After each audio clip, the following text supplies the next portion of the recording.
All right, so we're here at the Tetrick, Indiana compound. Yep. Beautiful farm. Thank you. Behind us, we got a barn full of retired and riding horses, right? Yep.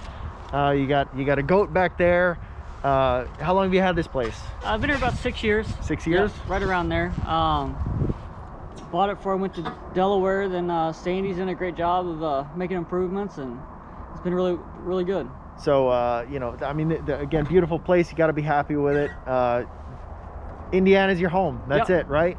You know, it's great. I can, be at the house and leave for work and be there in 5 minutes. So 5 minutes.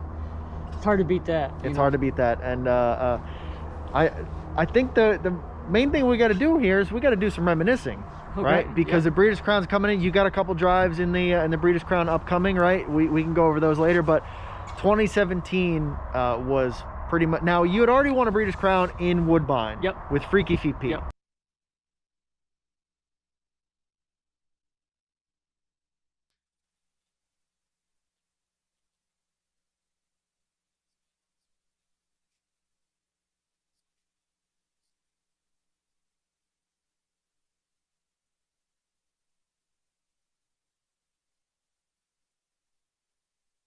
Three-year-old pacing colts and geldings swing off the turn at Woodbine, set for a heavyweight tilt. It's the Breeders' Crown Final. Off and pacing they go, and Reverend Hanover strikes first as Chris Christophorou honks on his accelerator and hustles him to the front. Inside away second is Lost for Words. Pacing up into third on the outside is In the Arsenal. Horrible start for Delta Winner as he has plummeted to last after rough-gated steps early. To the front is Reverend Hanover, sitting in the pocket spot from in second. There tracks along Lost for Words, crossed over third from an outside starting spot is In the Arsenal, the opening quarter in 26 flat.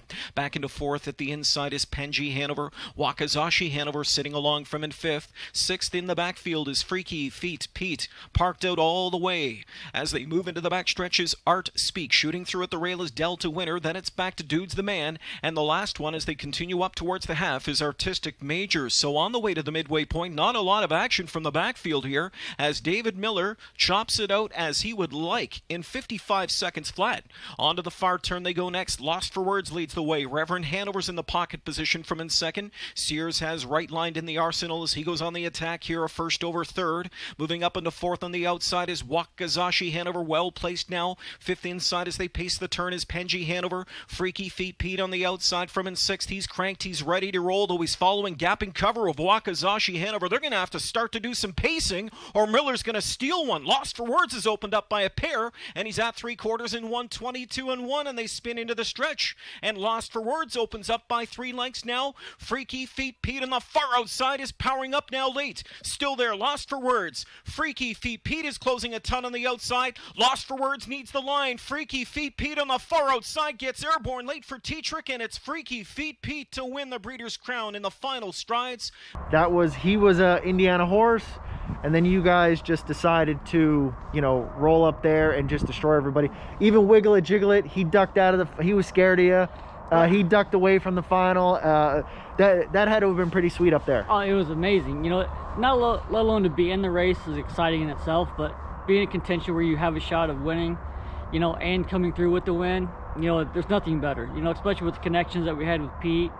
It was something really to behold. It was a great ride. Yeah. So now you got that win, and now the announcement was made it's coming back to Hoosier, and you're like, all right, this is my track. How many times have you won the driving title here? Last 7 years in a row. So this is your king. You're King Tetrick here. When all the guys were coming in, all the trainers, drivers, owners, did you make them kiss the ring as they were coming in? No. I just be here. Be available if needed. You're too nice, man. I would have had the ring out. I talked to Jamie McCumber. I said, if I would have won the Breeders' Crown, I would have put that thing around my neck, right, on a chain, and just strutting out to every club in Indianapolis, just downtown. But not you guys. You guys are too humble. That's kind of, it's the Midwest. Just be fortunate when you get the opportunity and try to capitalize on it when you can. And I would say capitalize we did. So who do you want to talk about first? $50 bill or Blazin Britches? You want to start with your first one, Blazin Britches? Yeah, that's fine. Yep. So I found it quite interesting over the years. Sometimes the elim winners don't exactly show up in the final. And so a lot of times, there's a lot of big races, Forbidden Trade, and we're going to talk about these ones. where the elim, the horse was super sharp, but ignored in the final. I would almost say that that's where your two horses kind of fit in, where they had a hell of a race, and nobody was really paying attention to them in the final. Yeah, I think they were both kind of sleepers, you know, where they both showed a ton of talent, super consistent all year. And like for 50, just only got better throughout the summer. Right. You know, and I thought he had a big chance going into it, and I thought Blazin Britches, you know, she had a really good shot, because the only one I thought we really had to beat was Caviar Alley that year. Yeah. You know, and luckily I was able to draw well and move back to the front, and it was good. So in the elim, unfortunately, you kind of were in a bad spot to where you got away like 6th or 7th. Yeah. And you had to make a move. I don't know if she's a grabby horse or kind of tough to deal with, but it looks like you were trying to just chill with her, and then she was like, no, we're going to the front. And then it almost like it was too much too early, and it was just, you know, it is what it is. Yeah, you know, she kind of had a mind of her own at times. You know, sometimes she was perfect, other times she'd get a little rude and want it her way.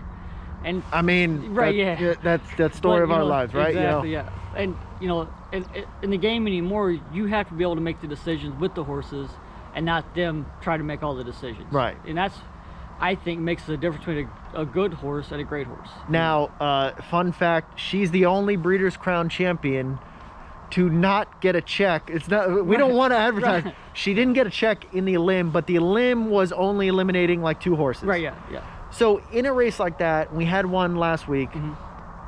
It's kind of like, I mean, it's tough to go into a race like that, because you know you can make a mistake, right, or try something, or your horse just has an off day where you expect him to say pace 51, you know, and the race is going to go 51 or 50 and 4, and they just have a bad day and they pace 52. Right. You know, and that gives a lot of links up where you might not, you're on the borderline of making it and not making it. So in an elim like that versus, hey, only the top 3 make the final, it's a little bit different strategy, because again, you're going to the front and you're almost like, let's just try it. Right. Like at this point, and if it doesn't work out, we'll still probably make the final, and we just won't do that again in the final. Exactly, you know, and you're still trying to figure out everybody else's horse in the race, you know, in a certain aspect.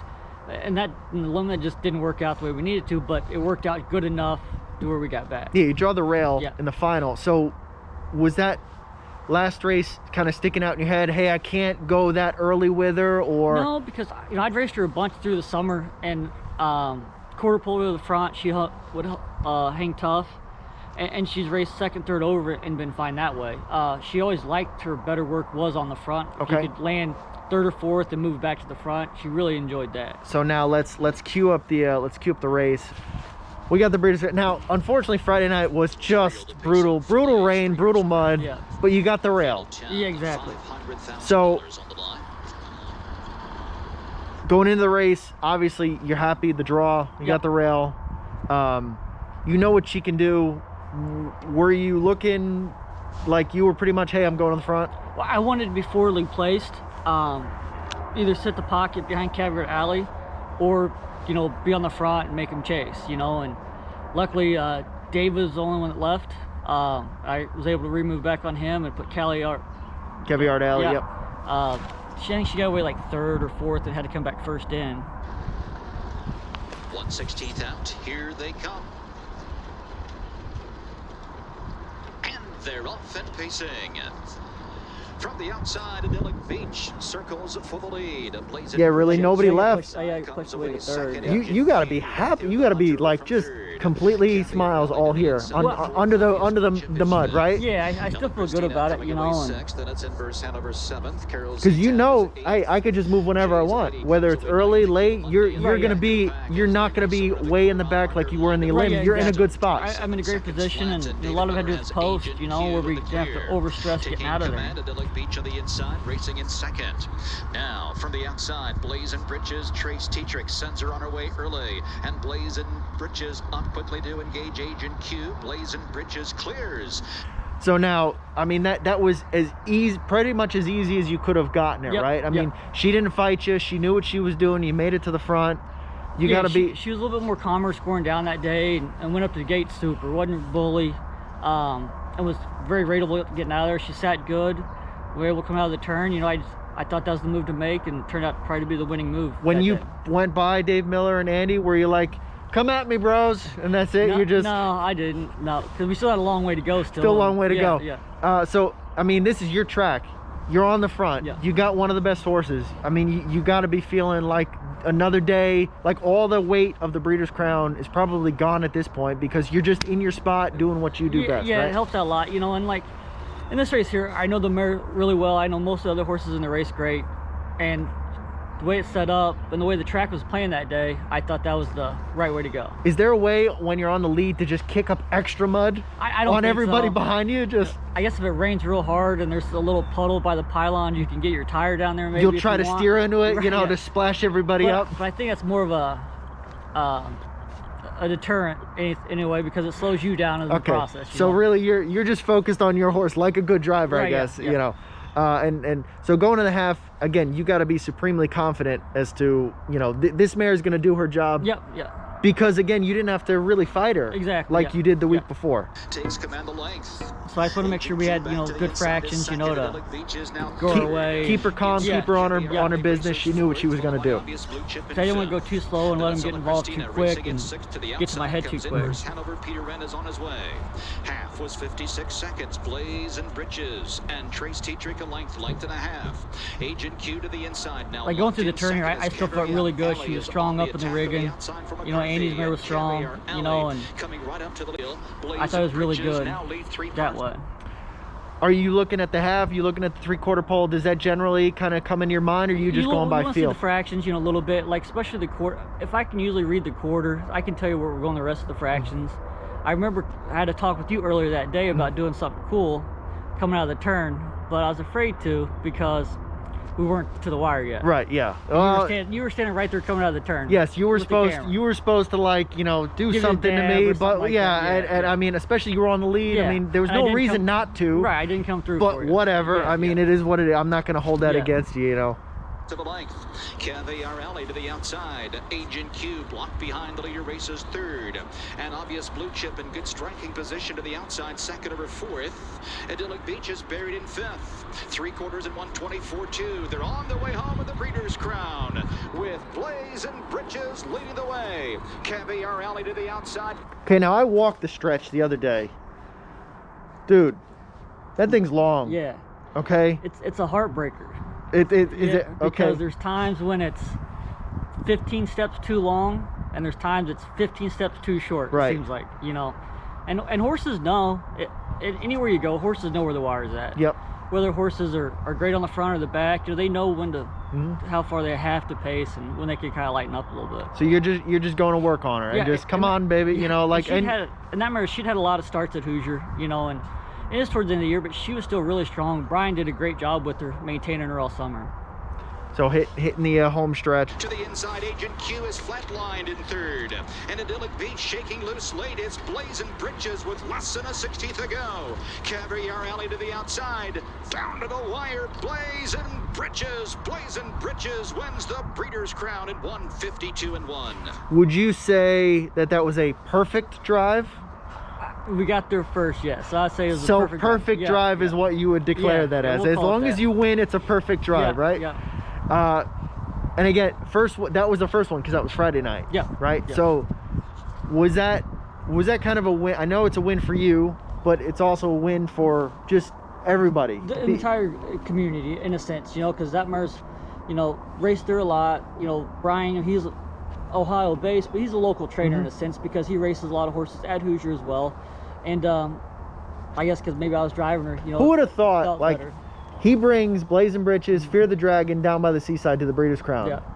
And Blazin Britches is the only one that wins. Well, How did that happen? Just different groups, you Right? know what There's I mean? like, Yeah. And I was able to, you know, race Fear the Dragon a couple times. A super nice horse, you know, and you know, Britches, I was just lucky enough to be able to drive her and stay with her. So I drove her here, the Meadows, and she was just a good little mare and was second to Jugette to Caviar Alley, you know, so no shame in that. and look what Caviar Alley's done. She Yeah. won last year's Breeders' Crown. She, you know, she's been good all Yeah. year, and I know she's got tough competition Yeah. with Chartnan and Kissing in the Sand. But I mean, she, when you can beat some horse like that has just sustained I mean, that's got to be extra too, because it took everything to beat her. Yeah, exactly. You know, you got to survive the gauntlet in a sense. You know, for 2 and 3, it's a gauntlet. You know, and just try to be the best on the right days makes a big difference in the end. So it was nice to get that one out of the way. Yeah, So, for sure it was.